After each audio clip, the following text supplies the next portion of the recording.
بسم اللہ الرحمن الرحیم نحمده ونصلی علی رسوله الکریم اما بعد بسم اللہ الرحمن الرحیم۔ عزیز طلبہ، آج ہم کنز الدقائق حصہ دوم سبق نمبر 86 شروع کر رہے ہیں۔ اس سبق میں ہم کتاب الشہادت سے متعلق پڑھیں گے۔ آج کی اس سبق کا خلاصہ یہ ہے کہ مصنف علیہ الرحمہ شہادت کی شرائط ذکر کرتے ہوئے سب سے پہلے ادائے شہادت کی شرط ذکر کرتے ہیں اور وہ نصاب ہے۔ تو نصاب جو شہادت کے لیے شرط ہے، اس کو سمجھنے سے پہلے شہادت کے 4 مرتبے ہم سمجھتے ہیں۔ اول مرتبہ وہ اثبات زنا کا مرتبہ ہے، یعنی زنا کو ثابت کرنے کے لیے گواہی دینا۔ تو اس میں مصنف علیہ الرحمہ بتائیں گے کہ التشدید فی العدد والصفہ، عدد بھی ضروری ہے اور صفت بھی ضروری ہے۔ عدد سے مراد 4 گواہوں کا ہونا ضروری ہے، صفت سے مراد مردوں کا ہونا ضروری ہے، اور اسی طرح عادل ہونا ضروری ہے۔ اور دوسرا مرتبہ ہے اثبات بقیت حدود، ما بقی حدود، یعنی زنا کے علاوہ جو ما بقی حدود ہے، حد سرقہ، حد قذف وغیرہ ذالک، تو اس کے اثبات کے لیے التخفیف فی العدد دون الوصف، مصنف علیہ رحمہ فرماتے عدد میں تو تخفیف ہو سکتی ہے، 2 سے بھی یہ حدود ثابت ہوتے ہیں، لیکن وصف میں تخفیف نہیں ہوگی۔ تیسرا مرتبہ وہ اثبات ولادت و بکارت، یعنی ولادت، بکارت اور دوسرے چیزوں سے متعلق ہوگا۔ تو اس میں التخفیف فی العدد والوصف معاً، عدد اور وصف دونوں میں تخفیف ہو جائے گی، یعنی ایک عدد میں 1 تک بھی کمی آ سکتی ہے اور وصف میں بھی کمی آ سکتی ہے۔ عادل نہ بھی ہو تب بھی اس کی بات ان مسائل میں، ان گواہی میں مانی جائے گی۔ اور تیسرا مرتبہ اثبات و حقوق مالیہ وغیر مالیہ، ان حدود اور اثبات ولادت و بکارت کے علاوہ جو دیگر حقوق مالیہ اور غیر مالیہ ہے، ان کے حق میں اگر گواہی ہو تو فرماتے اس میں التخفیف اما عددن و اما صفتن،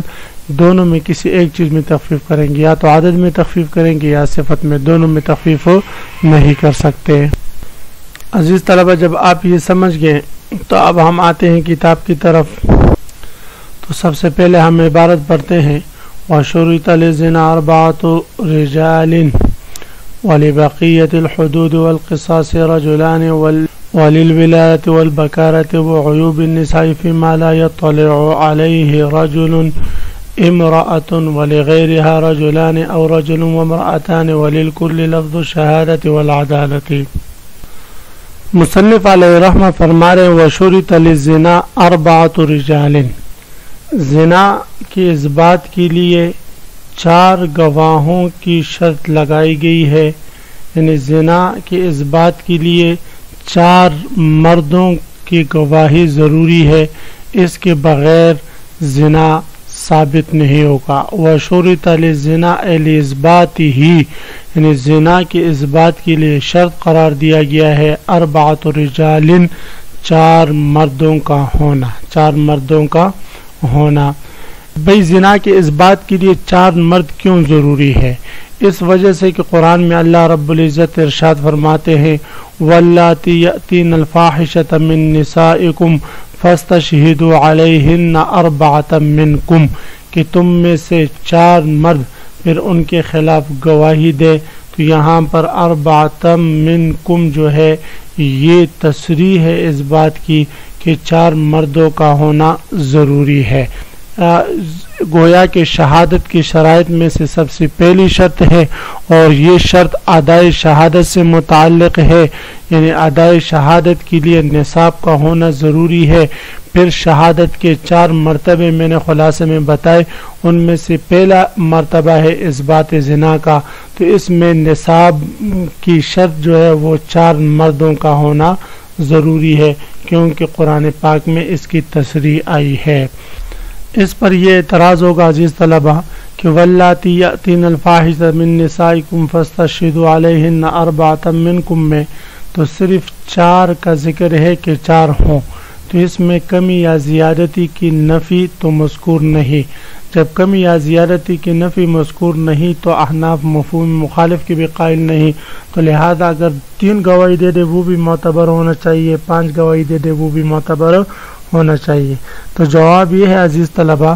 کہ جو شرعی مقادیر ہوتی ہے، یعنی شرعاً اگر کسی نص میں کوئی خاص مقدار مذکور ہو تو وہ مقدار یا تو زیادتی کی نفی کے لیے آتا ہے یا کمی کی نفی کے لیے یا دونوں کی نفی کے لیے،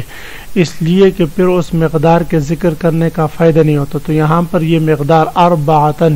یہ کمی کی نفی کے لیے ہے، اور زیادتی کی تو نفی خود ہو جائے گی، زیادتی میں تو 4 آ جاتے ہیں، تو اس لیے یہ کمی کی نفی کے لیے ہوگی۔ دوسرا اعتراض اس پر یہ ہوگا کہ یہاں پر تو چلو فاستشہدوا علیہن اربعۃ منکم میں مردوں کو خطاب ہے لیکن عورتوں کی تو نفی نہیں، تو اس کا جواب یہ ہے کہ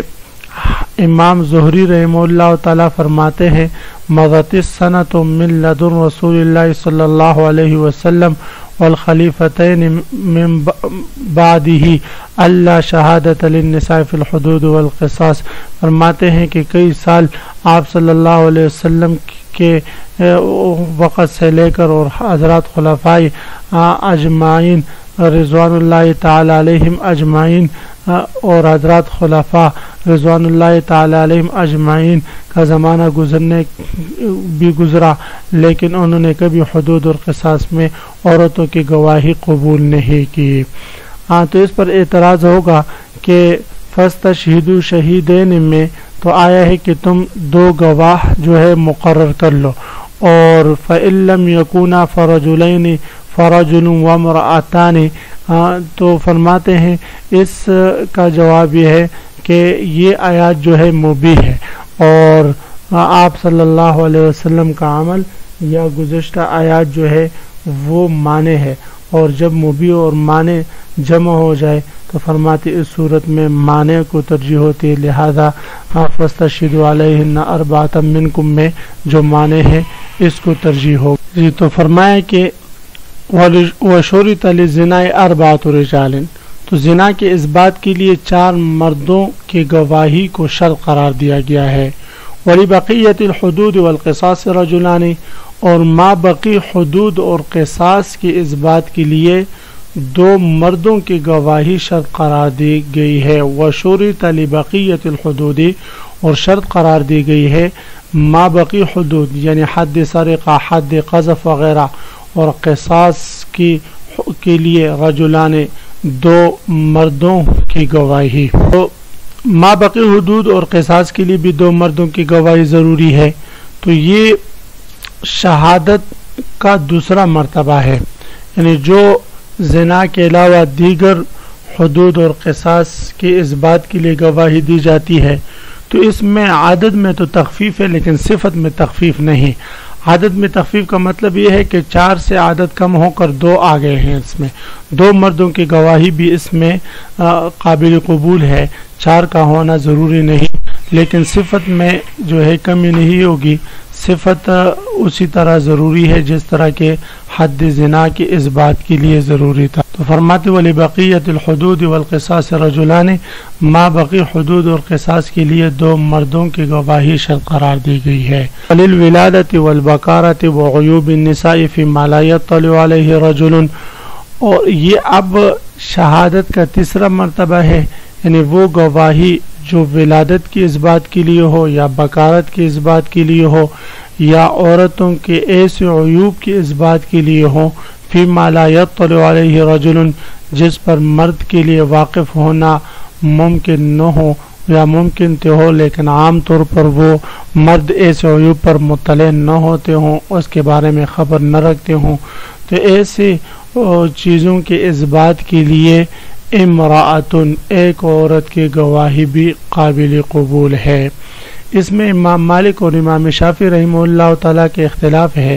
وہ فرماتے ہیں کہ اس میں بھی 4 عورتوں کی گواہی ضروری ہے۔ وہ فرماتے ہیں اس لیے کہ ایک مرد کے مقابلے میں گواہی کے باب میں 2 عورتیں آتی ہیں، اب یہاں پر دو مردوں کی گواہی ضروری تھی، لیکن مرد چونکہ ان عیوب پر عام طور پر واقف نہیں ہوتے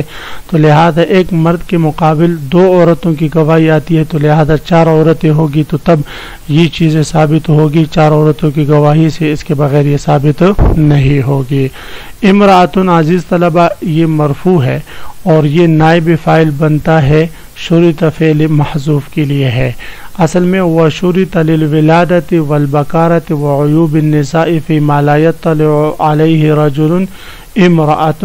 ای شرط امرأۃ واحدۃ للولادۃ۔ اصل عبارت یوں بنے گی کہ ایک عورت کی گواہی شرط قرار دی گئی ہے ولادت کی اس بات کے لیے، بکارت کی اس بات کے لیے، اور عورتوں کے ایسے عیوب کی اس بات کے لیے جس پر عام طور پر مرد واقف نہ ہوتے ہوں۔ حناف رحمہ اللہ تعالی حضرات شوافی رحمہ اللہ تعالی کو جواب دیتے ہیں کہ آپ صلی اللہ علیہ وسلم نے ارشاد فرمایا شہادت النساء جائزۃ فیما لا یستطیع الرجال النظر الیہ، یعنی وہ چیزیں جس کی طرف مردوں کا دیکھنا ممکن نہیں یا مرد اس کی طرف عام طور پر دیکھتے نہیں، تو اس میں عورتوں کی گواہی جو ہے وہ قابل قبول ہے۔ تو فرماتے شہادت النساء جائزۃ فیما لا یستطیع الرجال النظر الیہ ولغیرها رجلان او رجل وامرأتان۔ یہ اب شہادت کا چوتھا مرتبہ ہے، یعنی حقوق مالیہ یا غیر مالیہ جو گزشتہ حدود اور قصاص کے علاوہ ہوں، ان کے اس بات کے لیے گواہی شرط ہے کہ 2 مردوں کی گواہی ہو یا ایک مرد اور 2 عورتوں کی گواہی ہو۔ وَلِغَيْرِهَا أي وَلِغَيْرِ الْحُدُودِ وَالْقِصَاصِ، حدود اور قصاص کے علاوہ دیگر حقوق مالیہ اور غیر مالیہ کی اس بات کے لیے شرط قرار دی گئی ہے رجلان 2 مردوں کی گواہی، اور رجل وامرأتان یا ایک مرد اور 2 عورتوں کی گواہی۔ یہاں پر وامرأتان میں بھی امام شافعی رحمہ اللہ تعالیٰ فرماتے ہیں کہ عورتوں کی گواہی مردوں کے ساتھ قبول نہیں کی جائے گی، لیکن امام حناف رحمہ اللہ تعالیٰ فرماتے ہیں اصل میں تو ان کی گواہی قبول نہیں ہوگی، لیکن چونکہ حضرت عمر اور حضرت علی رضی اللہ تعالی عنہ نے عورتوں کی گواہی کی اجازت دے دی تھی مردوں کے ساتھ نکاح میں اور طلاق وغیرہ میں، اور یہاں پر ان کی جو گواہی ہے در حقیقت یہ مردوں کے گواہی کے تابع بن کر ان کی گواہی قبول کی جاتی ہے، تو اس لیے فرماتے ہیں ایک مرد 2 عورتیں یا 2 مردوں کی گواہی ایسی حقوق کی اس بات کے لیے ضروری ہے۔ لیکن عزیز طلبہ یہاں پر یہ بات یاد رکھیں کہ یا تو عدد میں ہم کمی کریں گے یا وصف میں۔ 2 مرد ہوں تو پھر اگرچہ وہ عادل ہو یا غیر عادل ہو ان کی گواہی قابل قبول ہوگی، اگر ایک مرد ہیں تو پھر اس کا عادل ہونا یہ ضروری ہوگا۔ وَلِغَيْرِهَا وَشُرِطَ لِغَيْرِهَا، اور شرط قرار دی گئی ہے ان کے علاوہ دیگر گواہیوں کے لیے رجلان 2 مردوں کی گواہی، اور رجل وامرأتان یا ایک مرد اور 2 عورتوں کی گواہی۔ وَلِلْكُلِّ لَفْظُ الشَّهَادَةِ، اب یہ دوسری شرط کا بیان ہے اور اس شرط کا تعلق قبول شہادت سے ہے، یعنی وہ شخص جو ادائے شہادت کے اہل ہو اس کی گواہی قبول کی جائے گی اس صورت میں کہ جب لفظ شہادت کے ساتھ ہو۔ اے وشرط للکل، ان تمام لوگوں کے گواہی کے لیے شرط قرار دی گئی ہے لفظ شہادت، لفظ شہادت، لہذا اگر کوئی شخص لفظ عالم یا لفظ اتیقن وغیرہ سے گواہی دیتا ہے تو اس کی گواہی قابل قبول نہیں، بلکہ لفظ شہادت ہی سے گواہی دینا یہ ضروری ہے۔ اور لفظ شہادت سے گواہی دینا کیوں ضروری ہے؟ اس لیے کہ جتنے بھی نصوص ہے، مثلا قرآن میں اللہ رب العزت ارشاد فرماتے وَأَشْهِدُوا ذَوَيْ عَدْلٍ مِّنكُمْ إِذَا تَبَايَعْتُمْ فَاسْتَشْهِدُوا شَهِيدَيْنِ مِن رِّجَالِكُمْ، اور اس کے علاوہ آپ صلی اللہ علیہ وسلم بھی ارشاد فرماتے ہیں کہ اذا رأيت مثل الشمس فاشهد وإلا فدع۔ تو آپ دیکھیں ان تمام نصوص میں لفظ شہادت ہی کا ذکر ہے، تو اس لیے تمام مردوں کی گواہی کے لیے شرط قرار دی گئی ہے لفظ شہادت، لفظ شہادت، لفظ شہادت کے علاوہ سے ان کی گواہی قبول نہیں ہوگی۔ والعدالت، اور اسی طرح تیسری شرط جو ہے وہ عدالت ہے، سب کے سب عادل ہوں، اور غیر عادل کی گواہی ہر قسم کے معاملات میں قبول نہیں کی جائے گی۔ تو عزیز طلبہ، آج کے سبق میں ہم نے شہادت کی شرائط سے متعلق پڑھا۔ سب سے پہلی شرط جو ہے وہ ادائے شہادت سے متعلق تھی اور اس کی میں نصاب شرط تھا۔ تو نصاب کے حوالے سے میں نے بتایا کہ شہادت کے 4 مرتبے ہیں، اثبات زنا کے لیے ہوں تو 4 مرد، اور اگر دیگر حدود اور قصاص کی اثبات کے لیے ہوں تو 2 مرد، اور اگر اس کے علاوہ بکارت اور ولادت اور عیوب نساء کی اثبات کے لیے ہوں تو 1 عورت بھی کافی ہے، اور اس کے علاوہ حقوق مالیہ یا غیر مالیہ کے اثبات کے لیے ہو تو 2 مرد یا 1 مرد اور 2 عورتوں کی گواہی قابل قبول ہے۔ دوسری شرط ہم نے پڑھی کہ لفظ شہادت ہر گواہ کی گواہی کے لیے ضروری ہے کہ لفظ شہادت سے وہ گواہی دے اشہد وغیرہ سے، نہ کہ لفظ عالم و تیقن سے، اور تیسری شرط جو ہے وہ عدالت ہے۔ تو اسی پر آج کے سبق کا اختتام، وآخر دعوانا ان الحمدللہ رب العالمین۔